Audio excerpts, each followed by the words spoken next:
So that's why I'm saying that the truly unhedged portion of our so-called unhedged ECB outstandings are far too lower than the $79 billion, about which I think there has been some conversation in the recent days and weeks. Now, corporate entities eventually face a trade-off.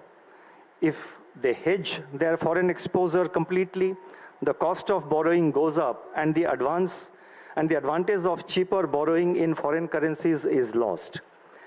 On the other hand, to the extent they do not hedge, debt servicing can go up when the exchange rate is under pressure.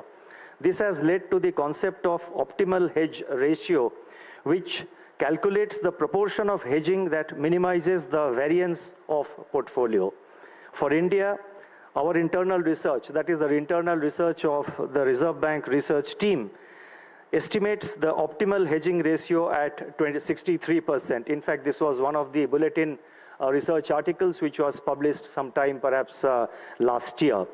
Now, taking into account natural hedges and the exposure of public sector companies, the optimal hedge ratio condition of India at the moment is comfortably satisfied in the case of the stock of ECBs, in which, ECBs in India's external debt.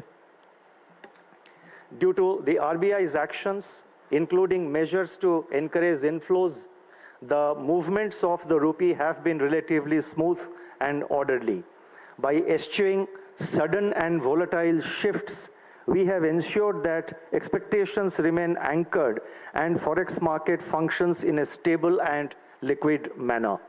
We will continue to engage with the forex market and ensure that the rupee finds its level in line with its fundamentals.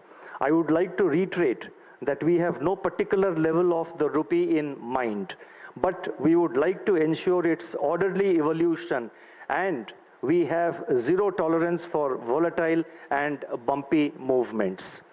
I would now like to focus and turn towards banking. Banks are special and not like any other commercial entity. They are not just custodians of shareholders' interest, but more fundamentally, the trust of the depositors. Depositors are at the very core of the entire banking system. Protection of depositors' interest is paramount to a robust, reliable, and stable financial system in the country. It is important for banks to always remember that the funds they deploy belong to the depositors, and this should reflect in proper risk management. RBI governor ये समझा रहे हैं कि external commercial borrowing, यानी जो companies, Bharat के corporates विदेश से लोन लेते हैं जो कि डॉलर टर्म्स में होता है, वो इस वक्त अब लेना उतना इजी नहीं रह गया, क्योंकि डॉलर करेंसी महंगी हुई है, तो वो महंगा हो गया है। जो पहले से ले रखा है, क्या उनके सामने रिपेमेंट की दिक्कत आएगी? क्योंकि डॉलर महंगा हुआ है तो रिपेमेंट महंगा होगा। तो उनका ये कहना है कि हमारा इंटरनल रिसर्च कहता है कि कोई दिक्कत नहीं है, अभी भी कंफर्टेबल पोजीशन में है। तो ये दो महत्वपूर्ण बातें हैं ईसीबी के संदर्भ में। तीसरी बात उन्होंने कही कि रुपए को लेकर के आरबीआई के दिमाग में कोई लेवल नहीं है कि वो 80 होना चाहिए कि 78 होना चाहिए कि 81 होना चाहिए।